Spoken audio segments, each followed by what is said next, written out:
ध्यानपद के सभी साथियों को और यूट्यूबर्स को प्रेम से नमस्कार। आज हम चल रहे हैं पतंजलि योग सूत्र के अगले पायदान पर, जो है सूत्र नंबर 37। अब हम देखते हैं उसमें हमारी आचार्य जो अनुपमा जी आती हैं वो हमें क्या सरल भाषा में अच्छा सा ज्ञान देती हैं। अनुपमा जी, आइए, आपका स्वागत। थैंक यू अविनाश जी, और ध्यान पद से जुड़े सभी दोस्तों का इस स्वाध्याय सीरीज में बहुत बहुत स्वागत। जैसा कि हम लोग योग सूत्र को समझने का प्रयास कर रहे हैं, तो कल हमने यम को जाना। यम के जो 5 महा नियम बताए थे, उसमें हमने अहिंसा और सत्य को समझा। आज चलते हैं अस्ते की तरफ। अस्ते अर्थात चोरी नहीं करना। हमें जितना भी मिलता है, हम कभी तृप्ति का एहसास नहीं होता। अंदर और चाहिए की भाव हमेशा बना रहता है। वो संतुष्टि क्यों नहीं आती? तो वो आज जानने का प्रयास करेंगे पतंजलि के साथ। इनके सूत्र होते बहुत छोटे हैं, कुछ शब्दों के, लेकिन उसके अंदर गहनता से उतरने का प्रयास करें तो वो एक एक सूत्र कई बार तो कई घंटे, और कई बार तो समझाने वाला ना मिले तो समझ ही नहीं आता कि हाँ बताना क्या है। तो देखिए आज अस्ते को क्या कहते हैं। वो कहते हैं अस्ते प्रतिष्ठायाम सर्व रत्नोपस्थानम। अस्ते अर्थात हमने कल भी जाना, चोरी नहीं करना। तो जब चोरी नहीं करने का अभाव की स्थिति में जब हम दृढ़ हो जाते हैं, तो उस योगी के सामने अनेक प्रकार के रत्न प्रकट हो जाते हैं, अनेक प्रकार की समृद्धियां उसे प्राप्त हो जाती है। अब देखो, सभी प्रकार की समृद्धियां प्राप्त हो गई, तो अब ये चोरी क्या है? कल परसों के सूत्र में भी हमने संक्षिप्त में जाना था कि चोरी क्या है। जो अपना नहीं है उसे भी अपना बनाने का प्रयास या जबरन अपना बनाना। उदाहरण के लिए, यदि एक चोर किसी सेठ के घर में चोरी कर रहा है, तिजोरी तोड़ रहा है, वो धन संपत्ति उसकी नहीं है, उसे भी पता है, पर फिर भी वो उसको अपना रहा है, अपने लिए उसको निकाल करके ले जा रहा है, तो ये है चोरी। तो इसी प्रकार से हमने इसको आध्यात्म के उसमें जानने का प्रयास किया। तब क्या जाना कि इस जीवन में जब हम आते हैं संसार में, तो शरीर, मन और बुद्धि, ये अनेक धारणाएं, रिश्ते सब हमें मिलते हैं, और उसके साथ मिलता है हमें ये मैं का भाव कि ये मेरा है। तो जो हमें शरीर मिला है वो बहुत अच्छा है, उससे हमें संतुष्टि नहीं होती।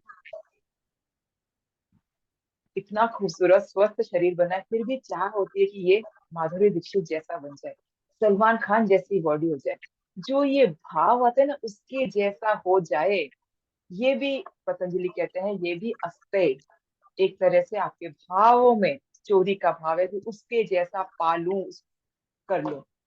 तो ये भाव भी हमें नहीं लाना है, क्योंकि इस ब्रह्मांड में जितने भी जीव हैं, आप और मैं, हर एक को भगवान ने बहुत खूबसूरती से यूनिक बनाया है। आप उस परमात्मा की सर्वश्रेष्ठ कृति हैं। तो आप जैसे हैं अपने आप को वैसा ही स्वीकार करें। रिसेंटली जब हमने ये स्वाध्याय पढ़ने शुरू किए, तो हमने लुइस हे की बुक को जाना। उसमें भी उन्होंने क्या बताया, you can heal your life में, कि सबसे पहला काम है, अगर आप रिश्तों में मतलब सामाजिक रूप से, आर्थिक रूप से या शारीरिक रूप से हम बीमार या परिस्थितियों वश उसमें फंसते कैसे हैं, इसी भाव के साथ जब हम अपने आप से संतुष्ट नहीं होते, अपने आप को जैसा है वैसा स्वीकार नहीं करते, तो उस डिवाइन प्लान के साथ, जो सोल प्लान हमने बनाया था अपने लिए, उसके साथ अलाइन होते हुए जब हम आगे बढ़ेंगे, तब धीरे धीरे हमारे जीवन में सुगमता आएगी, सरलता आएगी। कईयों को लगता है कि ना, जैसे मैं विवेकानंद जी जैसा बन जाऊं या मैं पत्री जी जैसा बन जाऊं। तो आप देखो, आइडियल रखना या किसी को अपना आदर्श रखना गलत नहीं है, लेकिन उसके जितना कर्म नहीं करना और सीधा वो स्थिति पाने की इच्छा रखना, ये गलत है। तो इसको थोड़ा सा और ऐसे समझें कि अगर हमको सचिन तेंदुलकर पसंद है, तो क्या वो एक दिन में सचिन तेंदुलकर बन गया? उसके पीछे की कितनी मेहनत, दिन रात की उसकी व्यायाम, कसरत, प्रैक्टिस रही होगी, जब जाकर के आज वो बना है। तो यदि आप उस सारी परिस्थितियों से, कठिनाइयों से भी गुजरने को तैयार हैं, जो सचिन तेंदुलकर ने यहाँ इस मुकाम तक पहुंचे, तो वहां शायद हम सब पीछे रहे। नहीं नहीं, वो सब तो नहीं कर सकते, लेकिन बनना उसके जैसा है। तो यहाँ विवेकानंद जी का एक बहुत सुंदर कोट है कि it is better to be yourself instead of becoming second Vivekananda. किसी और के जैसा बनने की कोशिश या होड़ में भी हम उन जैसा नहीं बन सकते। इससे अच्छा ये होगा कि हम अपने आप को ही, अपने सद्गुणों को ही इतना पॉलिश करें कि हम जो चाहते हैं, जैसी चमक, जैसी आभा, जो इच्छा हमारी है स्वयं के प्रति, जो बनने की या जिस मुकाम या स्थिति तक पहुंचने की, वहां तक पहुंच सके। तो अस्ते क्या हुआ कि स्वयं में संतुष्टि और आनंद के भाव का अनुभव करें। आप जैसे हैं स्वयं को स्वीकार करें, दूसरों से अपनी तुलना न करें। आगे चलते हैं। तीसवा 38 सूत्र है, ब्रह्मचर्य प्रतिष्ठाय वीर्य लाभ। जो ब्रह्मचर्य में की दृढ़ स्थिति में स्थित हो जाता है, उसमें सारे सामर्थ्य का लाभ प्राप्त होता है। तो अब यहाँ, अब तक हमने ब्रह्मचर्य की बहुत ही सीमित परिभाषा, या कहना चाहिए कि वो भी सही है कि नहीं, आज जब इसको पढ़ा जाना पतंजलि जी के दृष्टिकोण से, तब लगा कि हमने तो सिर्फ ब्रह्मचर्य को संभोग या सेक्सुअल प्लेजर के वहां तक ही मान करके सोचा कि अच्छा ब्रह्मचर्य मतलब कि संभोग की स्थिति, उसको ब्रह्म। लेकिन यहाँ इन्होंने कहीं भी उसका नाम का या उससे संदर्भ हो या उससे लिंक है ऐसा नहीं बोला।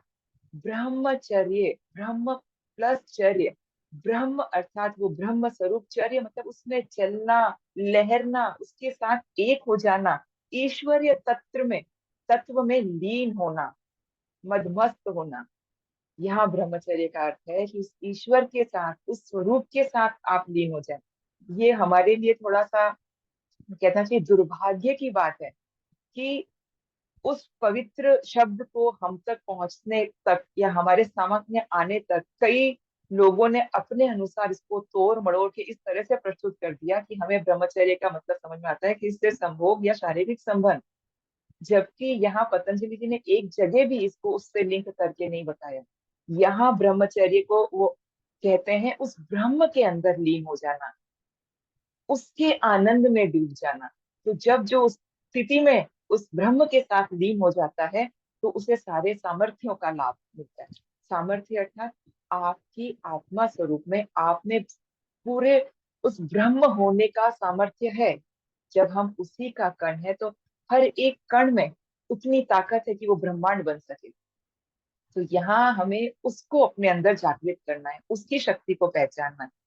लेकिन क्या होता है कि हमारी इंद्रियां इस संसार में, संसार की ओर, उस माया की ओर ज्यादा आकर्षित होती है, वहां पर भागती ज्यादा है। तो पहले के अगर हम हमारे जो जीवन के अलग अलग आश्रमों में बांट करके जीवन को रखा गया था, अपने कर्तव्यों को बांटा गया था। जैसे पहले 25 साल आप ब्रह्मचर्य का पालन कर रहे हैं, फिर गृहस्थ आश्रम में आ रहे हैं, फिर वानप्रस्थ में आ रहे हैं, फिर संन्यास में जा रहे हैं। तो आप देखिए, सबसे पहले 25 साल जो रखे थे वो रखे थे ब्रह्मचर्य आश्रम। अब ब्रह्मचर्य आश्रम में इस तरह से था कि बालक या बालिका, जैसे जिसका भी जहाँ पे रहता था, 4-5 साल की अवस्था में उसे गुरुकुल में भेज दिया जाता था। उस गुरु के सानिध्य में, जो कि जिसका ऑरा इतना स्ट्रांग होता था, जो वैराग्य का जिसमें त्याग है, जो अहिंसा में प्रतिष्ठित है, सत्य में प्रतिष्ठित है, उस गुरु के सानिध्य में वो बालक 20 से 25 साल तक रहता था। तो सोचिए कि जो उसके कोमल इंद्रियां, जो जो कहीं भी भटकाव में उस ऊर्जा का अपव्यय कर सकती थी, उसका मिसयूज कर सकती थी, उस ऊर्जा का यहाँ पर सदुपयोग, उसका उपयोग किस तरह से किया जाए, उसके भविष्य के निर्माण में, उसके स्वयं के व्यक्तित्व के निर्माण में इन इंद्रियों को किस तरह से लगाया जाए, ये था हमारा ब्रह्मचर्य आश्रम। और यही है यहाँ पतंजलि जी का ब्रह्मचर्य का डेफिनेशन। तो ब्रह्मचर्य क्या है? अपनी पांचों इंद्रियों के द्वारा जो हम सतत अपनी शक्ति का, अपनी ऊर्जा का अपव्यय करते हैं, क्षय करते हैं, उसको पुनः संग्रहित करना, उस ऊर्जा को अपने उत्थान के लिए, अपने लक्ष्य की प्राप्ति के लिए लगाना, ये है यहाँ ब्रह्मचर्य। तो इसको इस तरह से आप समझिए कि जैसे ऊर्जा का मिसयूज नहीं करना ना, तो यहाँ शॉपिंग करना, सामान खरीदना गलत नहीं है। अगर हमें आवश्यकता है तो हमें खरीदारी करनी है, लेकिन कई बार वो विंडो शॉपिंग, सिर्फ देख के आ रहे हैं, भ्रमण कर, तो यहाँ हम अपने समय का, अपने ऊर्जा का, अपने हर तरह की इंद्रियों का मिसयूज कर रहे हैं। इसी तरह से मूवी देखना, सीरियल देखना गलत नहीं है, एक समय सीमा बांध कर कि मुझे 1 घंटा या 3 घंटे की पिक्चर ही देखनी है, वो ठीक है, इंजॉयमेंट, आनंद लेना अच्छी बात है। लेकिन वहीं हम अपने मोबाइल पे बैठे हुए कुछ ना कुछ रील्स चलाते जा रहे हैं, चलाते जा रहे हैं, सफरिंग इधर से उधर, वो मिसयूज हो गया। तो यहाँ ब्रह्मचर्य अपने इंद्रियों द्वारा जो हम ऊर्जा का, इंद्रिया सिर्फ ये पंचेंद्रिया नहीं, हमारी ज्ञान इंद्रिया, हमारे कर्मेंद्रिया, हर एक के द्वारा जो हम ऊर्जा का अपव्यय कर रहे हैं, उससे रोकना। बातें करना अच्छा है, फोन पे बात करते हैं, ये सुविधा बनी ही इसलिए है कि हम एक दूसरे का सार संभाल ले सकें, कोई इंपॉर्टेंट बात हो तो तुरंत बता सके। और वहीं जब हम एक एक दो दो घंटे फोन लेकर के इधर उधर की बातें, ये जो गॉसिपिंग, गप्पाबाजी करते हैं, ये गलत। तो अब करना क्या है, इसको साधना कैसे है, इसको समझते हैं। सबसे पहले तो हमारे जो शरीर के द्वारा जो क्षय होता है, उस शक्ति को रोकना, जो अभी हमने एग्जाम्पल के द्वारा जाना कि अपनी कर्मेंद्रियों, ज्ञानेंद्रियों, पंचेंद्रियों के द्वारा इन सब का सही इस्तेमाल करना, इसका मिसयूज नहीं करना। दूसरा आता है मानसिक द्वारा। हमारे मानसिक द्वार के द्वारा जो हम अपनी ऊर्जा का क्षय करते हैं, उसका जो लॉस करते हैं, उस पर काबू रखना। अब मानसिक स्थिति के द्वारा कैसे हो जाता है, हम कई बार अपनी पास्ट के विचारों के साथ या ओवर थिंकिंग के लूप में, उस चक्र में फंस जाते हैं, और जिसकी आवश्यकता नहीं है, उसी विचारों के साथ कई घंटों, दिनों, हफ्तों तक उलझे रहते हैं। तो मानसिक स्थिति में भी, मानसिक स्तर पर भी अपनी शक्तियों का, अपनी ऊर्जा का सदुपयोग करना। तीसरा आता है कि कई बार हमारी आदत, आदत के द्वारा भी हम अपनी शक्ति का अपव्यय कर बैठते हैं। यहाँ स्वभाव या आदत या एक लत पड़ जाती है हम पे, तो वो भी हमारे शक्ति का क्षय करती है। तो यहाँ हम इस बात का ध्यान रखना है कि क्या चीज हमारी आदत है और क्या हमारा स्वभाव होना चाहिए।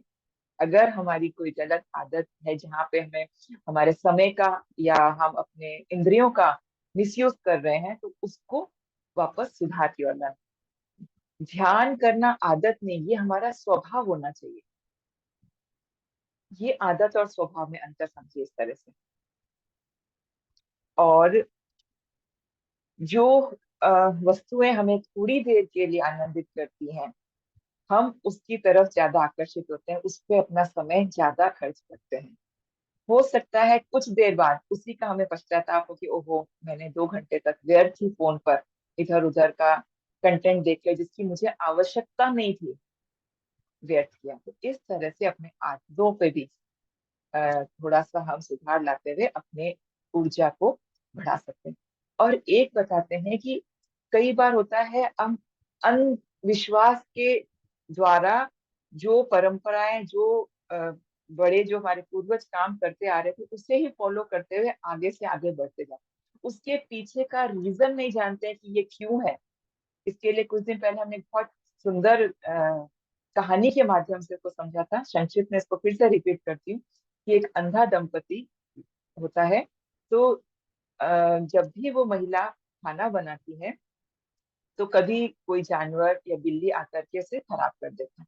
तो इनका उपाय उन्होंने ये सोचा कि चलिए, जब तक मेरी पत्नी खाना बनाएगी, उसका पति लाठी लेकर बैठता था और उसे टप टप बजाता रहता था जब तक वो खाना बना। तो इससे क्या हुआ, क्योंकि दोनों अंधे थे, तो उन्हें नहीं मालूम था कब बिल्ली आ रही है या कभी कुत्ता भी अंदर घुस जाए। तो ये उन्होंने उपाय सोचा। उनको भगवान की जैसे 2 संतानें हुई, दोनों स्वस्थ थी, समय पर उनका विवाह हुआ। जब उनकी बहू ने खाना बनाना शुरू किया तो उनके बेटे भी वो लकड़ी लेकर के दरवाजे के पास बैठ करके उसे बजाना शुरू कर दिया। अब ये टक टक टक टक, तो उस नवविवाहिता बहू ने पूछा कि ये क्या है, जब भी मैं खाना बनाती हूँ आप इस तरह से। तो कहता ये तो हमारे घर की परंपरा है, हमने ये बचपन से यही देखा है, जब भी माँ खाना बनाती थी पिताजी इसी तरह से लकड़ी बजाते हैं। तो कहती ये कैसी परंपरा है, इसके पीछे का कारण।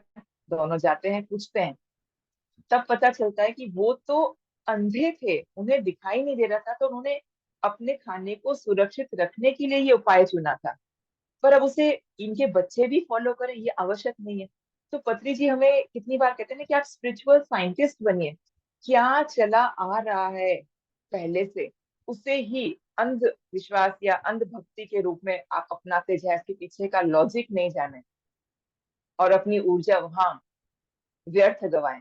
तो यहाँ पे है कि सबसे पहले उसका लॉजिक पता करें, वो उससे आप संतुष्ट हो कि यस ये मुझे फॉलो करना चाहिए, तभी आप उसको अपनाएं और जीवन में आगे भी उसके बारे में बताते हुए, अपनी परंपरा बनाते हुए या रिचुअल बनाते हुए आगे प्रसारित करें। तो आज बहुत ही अलग दृष्टिकोण से ब्रह्मचर्य की परिभाषा हमारे सामने आई है, और इसको साधना है हमेशा की तरह, ध्यान की तरह। जितना हम ध्यान करेंगे, ध्यान से अपनी ऊर्जा को बढ़ाएंगे, हमारे अंदर उसको ग्रहण करने की, चीजों को समझने की दृष्टिकोण में परिवर्तन आता चला जाए। 39 सूत्र बताते हैं, अपरिग्रह स्थैर्य जन्म कथाइता संबोध। अपरिग्रह में जो दृढ़ प्रतिष्ठित हो जाता है उसे पूर्व जन्म कैसे हुए थे इस बात का भी भली भांति ज्ञान हो जाता है। अब अपरिग्रह को हमने इस तरह से समझा था कि किसी भी वस्तु का जरूरत से ज्यादा संचय नहीं करना, इकट्ठा नहीं करना। संसार में रहते हैं और जब हम इस तरह की बात करते हैं, स्वाध्याय सुनते हैं, गुरुओं को सुनते हैं तो अच्छा लगता है, बातें समझ भी आती है, लेकिन फिर भी वो वैराग्य नहीं जागता, वो आ, संसार का जो मोह है ना वो नहीं छूटता। तो इसको अपरिग्रह को भी और डीपली बताते हुए पतंजलि जी कहते हैं कि संपत्ति की कामना करना गलत नहीं है। हम संसार में आए हैं तो हमारा कर्तव्य है कि अपनी जीविकापार्जन के लिए हमें कमाना भी है। लेकिन वो कहते हैं कि जब आपकी संपत्ति आपकी आवश्यकताओं के लिए जितनी जरूरी है उतनी पूरी, उसके बाद भी आप संग्रह किया जाए मेरे बच्चों के लिए, सात पुश्तों के लिए, किसी को कमी नहीं, ये जो भाव आने लगता है ना, कहते हैं ये गलत है, ये नहीं होना चाहिए। क्योंकि जैसे जैसे आप में संग्रह का भाव आएगा तो साथ ही उसके साथ अटैचमेंट, मोह भी जागेगा, साथ ही भय भी होगा, कहीं ये हमसे छूट नहीं जाए, कोई से चुरा नहीं ले। तो अपरिग्रह मतलब अति की साधना, संचय नहीं करना है। तो अब अपरिग्रह को भी हम साधने कैसे अपने इस जीवन में, तो इसके लिए जैसे भोग साधनों का संग्रह नहीं करना। अब भोग साधन, इसको देखिए, एक तो होती है हमारे उपयोग की चीजें, यूज, और एक भोग होती है जो हमें ऐश्वर्य विलासता और इस ओर ले जाए। तो यहाँ अ, उपयोग की चीजें जैसे हमारे घर में गाड़ी है, एक गाड़ी है, दो गाड़ियां हैं, चलो ठीक है, कोई एक बाहर गया इमरजेंसी है, दो गाड़ी, पर वो ये पांच पांच छह छह गाड़ियां हैं जिसकी आवश्यकता नहीं है, फिर भी हमने उसको इकट्ठा कर रखा है। तो धीरे धीरे हमें अपनी इन जो संग्रह की आदत है, अपनी इच्छाओं को, अपनी जरूरतों को भी सीमित करना है। इसको और उससे समझें कि जैसे स्नैक्स या क्या कहेंगे, तो नाश्ते का जो सामान है, घर में चार पांच तरह का रखा है, ठीक है, होना चाहिए, वहीं 40-50 तरह का। तो अब क्या हो गया कि जब 40, तो वो भोग की वृत्ति, जहां अति होगा वहां विलासिता और भोग की साधना को एनर्जी मिलती है। इसी तरह से घर में जो बेकार इन द सेंस जो अभी आपके काम में नहीं आ रही है, कुछ साड़ी है या कुछ ऐसा सामान है जो कई सालों से आपने काम में नहीं लिया, फिर भी संचय करके रखे, नहीं कभी तो पहनूंगी, कभी तो ये मेरे फिट हो जाएगा। तो ये भी मानसिकता, ये भी जो अटैचमेंट है, इसे भी हमें अपने आप से दूर करना है। तो इसके लिए किसी जरूरतमंद को हम वो चीज दे सकते हैं। जितना जरूरी है उतना रखना है। नई की चाह है तो नया भी लेना है, लेकिन ये जो संचय करके रखते जाते हैं, नहीं कभी तो काम आएगा, इससे अपने आप को डिटैच करना है। ये इस अटैचमेंट से खुद को बाहर निकालना। दूसरा, जैसे हमें सबसे जैसे होता है राग द्वेष और अज्ञान, इससे भी अगर हम निवृत्त हो जाएं तो भी ये अपरिग्रह जो संचय करने की हमारी प्रवृत्ति बन गई है, हम इससे बाहर आ सकते हैं। तो राग मतलब मोह ममत्व, जिसके प्रति आपको बहुत ज्यादा प्रेम हो, ऐसा लगता है कि उसी की वजह से मुझे सुख मिलेगा, वो मुझे आनंदित करेगा। तो ये हमारा बहुत बड़ा भ्रम है, क्योंकि हम किसी की वजह से भी सुखी या दुखी नहीं होते हैं। ये हमारे अपने मनोभाव होते हैं, हमारी अपनी मनोस्थिति होती है जो हमें सुख या दुख का एहसास कराती है। हमारे मन की होती है तो हमें अच्छा लगता है, वहीं जब हमारे मन की नहीं होती तो वही स्थिति परिस्थिति या व्यक्ति हमें खराब लगने लगता है, उससे हमें थोड़ा सा दूरी बनाने की इच्छा होती है।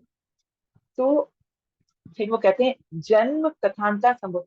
तो अनेक जन्मों में जो हमारा कथा या हमारे जो जन्म हो चुके हैं उसका भी हमें बोध हो जाता है। इसको इस तरह से समझे कि जरूरी नहीं है कि हम हमारा थर्ड आई एक्टिवेशन हुआ या हम अपने पिछले जन्मों को देख पाए तभी इसका, नहीं। हम जैसे गुरुओं के साथ सानिध्य में बैठते हैं, संजन सांगत्य सुनते हैं, पुस्तकें पढ़ते हैं, तो उसके द्वारा हमें क्या पता चलता है कि ये कर्म बंधन का जो लूप है ये बना हुआ है, ये सतत चलता आ रहा है। और जब तक हम अपने आप को इससे डिटैच नहीं करेंगे, इससे अलग नहीं करेंगे, तब तक हम इसी में फंसे रहेंगे और ये चक्र यूं ही चलता रहेगा। तो जब इस चीज का बोध होने लगता है, अर्थात ये जो क्रम है, जन्म मरण का जो इतना पुराना कर्म चलता आ रहा है, इसका भी बोध हो जाएगा कि अच्छा सच तो यही है। ठीक तो हमारे सदगुरु कह ही रहे हैं कि जैसे जैसे हम अपने आप को इन सब से हटाते जाएंगे, वैसे वैसे हम मोक्ष की ओर या कैवल्य या साधना में जहाँ समाधि की ओर आगे बढ़ सकते हैं। तो ये है अपरिग्रह। अब ये यम के पांचों नियम जो पतंजलि जी ने बताए थे वो यहाँ पर कंप्लीट होते हैं। अब हम आएंगे नियम की तरफ कि हमें अपने साथ कैसा व्यवहार करना है। क्यों हम बार बार बाहर के आकर्षण की तरफ ज्यादा खिंच जाते हैं, आकर्षित हो जाते हैं। तो इसका भी समाधान अगले सूत्रों में, स्वयं के प्रति जो नियम हमें अपनाने हैं उसके द्वारा हमें इसका उत्तर मिलेगा। तो देखते हैं 40वां और 41वां सूत्र साथ में लेंगे दोनों, क्योंकि दोनों इंटर कनेक्टेड है। वो बोलते हैं 40वें सूत्र में, शौचात स्वांग जो गुप्ता पैरा रसंगसर। शौच का पालन करने से अपने अंगों से वैराग्य और दूसरों के साथ सत्संग न करने की भी प्रवृत्ति जागृत हो जाती है। 41 सूत्र में बोलते हैं, सत्व शुद्धि सौमन्य से काग्रेंद्रिय जयात्म दर्शन योग त्वानी च। अर्थात इसके सिवाय इस सोच से अंतःकरण की शुद्धिकरण होती है, मन प्रफुल्लित होता है, अच्छे भाव जागते हैं, चित्त में एकाग्रता आती है, इंद्रियों पे जीत होती है और आत्म साक्षात्कार के योग्यता आती है। ये पांचों भी होते हैं। सोच को हमने पहले संस्कृत में समझा था बाह्य और आंतरिक पवित्रता शुद्धता। तो यहाँ भी अभी उसी की बात कर रहे हैं कि पवित्रता दोनों तरह से, बाह्य भी होनी चाहिए और आंतरिक भी। अपने शरीर को, अपने आसपास के स्थान को, अपने आसपास की वस्तुओं को बहुत अधिक अच्छी तरह से साफ सुथरा रखना। तो जब हम प्रतिदिन इस तरह से अपने ही शरीर को, अपने आसपास के स्थान को और वस्तुओं को झाड़ पोंछ के सुंदर तरीके से रखते हैं, तो उसके प्रति हमें अच्छा फीलिंग आती है, आनंद की अनुभूति होती है। तो कई बार सुना ना, cleanliness is also equivalent to godliness. उस आनंद का प्राप्ति हमें इस स्वच्छता से भी प्राप्त होती है। तो बेसिक ये है कि हमें दूसरी चीजों से अलगाव की अनुभूति अपने आप होने लगती है, हमें इसी में आनंद आने लगता है। इसके बाद में हमारी बुद्धि मन शुद्ध होता है, अ, चित्त में एकाग्रता आती है, हम अपने साथ ही इंजॉयमेंट आनंद की अनुभूति लेने लगते हैं। और जैसे जैसे हम अपने साथ आनंदित होते हैं तो हमें आत्म साक्षात्कार की योग्यता में भी निपुणता हासिल हो जाती है। कई घरों में होता है ना कि स्नान करके ही आप किचन में प्रवेश कर सकते। ये सब क्यों बनाए गए थे? इसीलिए ताकि जब आप अच्छे स्वच्छ खुशी के भाव के साथ उसमें प्रवेश करें, उस शुद्ध मन शुद्ध भाव के साथ भोजन पकाए जो पूरा परिवार ग्रहण करने वाला है। तो ये है शौच, जो हमारा बाह्य और आंतरिक दोनों ही होना चाहिए। साथ में जब वो बोलते हैं सत्व शुद्धि, सत्व शुद्धि मतलब अ, अपने वो क्लीनिनेस के साथ आप प्रतिष्ठित हो गए, उसके बाद में आपके मन की भी शुद्धि होगी, आत्मदर्शन की योग्यता आप में प्राप्त हो गई है। अब अभ्यास के द्वारा जब ये सत्व प्रकट होता है तो क्या होता है कि रजस और तमस क्लीन हो जाते हैं, और शौच को हम सफाई या क्लीनिनेस के रूप में ही ध्यान में रखते हैं। तो जब तमस और रजस धुल जाएंगे तो सत्व अपने आप हमें ऊपर वाली स्थिति में आ जाएगा। और जब मन में सत्व सत्व आ जाता है तो आपके मन की एकाग्रता बढ़ती जाती है, और जब मन की एकाग्रता बढ़ती है तो इंद्रियों पर हमारा काबू, हमारी जय हो जाती है। और जब इंद्रियों पर हम जय प्राप्त कर लेते हैं तो ज्ञान पाने की योग्यता, आत्मज्ञान पाने की योग्यता हम में आ जाती है। तो इसको क्रम अनुसार इन्होंने इतना खूबसूरती से बताया है कि जब आपकी सत्व शुद्धि हो जाती है, आपका जब सत्व उच्च गुण पे आ जाता है तो सत्व के साथ में आपके मन की एकाग्रता बढ़ती है, और जब मन की एकाग्रता बढ़ती है तो इंद्रियों पर भी पूर्णतः आपका नियंत्रण होता है। और जब इंद्रियों पर नियंत्रण होता है तो आपको आत्म साक्षात्कार की प्राप्ति होती है। अब आगे एक सूत्र और ले लेते हैं। वहां वो बोल रहे हैं संतोषानुतम सुख लाभ। संतोष से परम सुख मिलता है। अनुत्तम सुख लाभा, अनुत्तम मतलब उत्तम से भी उत्तम सुख का लाभ प्राप्त होता है। थोड़े से शब्द है हमेशा पतंजलि के, छोटे सूत्र लेकिन बहुत ही गूढ़ अर्थ के साथ। जब हमारा संतोष उस पीक पर आ जाता है, उसकी प्राप्ति अनुभूति हमें हो जाती है, तो वो जो तृष्णा, वो जो क्रेविंग हमारे अंदर होती है वो पूरी तरह से खत्म हो जाती है। और आप अच्छा भोजन कर रहे हैं, अभी आपने खाना खाया, मतलब पूरी तरह से संतुष्ट, पेट फुल, जो भी मिठाई खीर थी हमने वो भी खा ली। उसके बाद में अगर कोई आके, मैं आपसे पूछूं कि अच्छा अब आप शाम को क्या खाना चाहेंगे, अधिकतर कुछ नहीं। मतलब मैं तो अभी इतना तृप्त हूँ कि शाम को मैं खाऊंगा कि नहीं खाऊंगा उसका भी मुझे अभी पता नहीं है। तो ये जो तृप्ति का पॉइंट है, ये जो संतोष का पॉइंट है, ये हमारे जीवन में हम सब कभी ना कभी अनुभव करते ही हैं किसी ना किसी रूप में। तो यहाँ पतंजलि जी बता रहे हैं कि ये जो थोड़ी थोड़ी देर का जो संतोष का अनुभव होता है ना, ये उत्तम सुख की अनुभूति तक ले जाने का एक मार्ग, और ये है ध्यान, जिसके द्वारा हम इसको साधेंगे। कल भी हमने जाना कि संतोष अर्थात जो है हमारे पास, उसका उत्सव बनाना। रोज हम भोजन कर रहे हैं, रोज इतने अच्छे घर में रह रहे हैं, इसका उत्सव बनाना, इसमें संतुष्ट रहना। जब हम इसके प्रति ग्रेटिट्यूड के भाव में रहेंगे तो हमारी और जितनी भी इच्छाएं हैं वो भी धीरे धीरे पूरी होती चली जाएंगी। तो आज हम इसको यहीं पर विराम देते हैं। इन 5 7 सूत्रों को जिनको जाना, इसी का चिंतन मनन करेंगे। कल आगे के सूत्रों के साथ इस कक्षा को आगे बढ़ाते हैं। सभी को नमस्कार।